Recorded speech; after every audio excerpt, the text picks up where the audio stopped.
Hey y'all, on the first one, Capt Jack showed us how to make an offshore rig. This time he shows us how to rig a Ballyhoo. Shit you gotta know. Rigging a Ballyhoo for offshore fishing. Make sure you have your Ballyhoos thawed, eyes poked out, prepped and ready to go. Take your hook, go inside the gill plate, circle it through out the belly. Take your egg weight, push it up into the throat latch.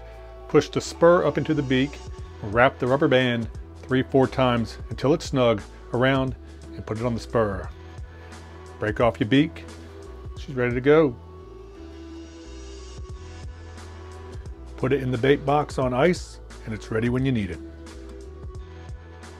The last thing Jack does in this video, is some guys do at first, is he separates the meat from the backbone. Does this by gently pressing up on the top of the spine. You can see the meat comes off the backbone. Now that wiggly motherfucker is ready to go. Hey, we're gonna Ballyhoo offshore fishing. Shit you gotta know.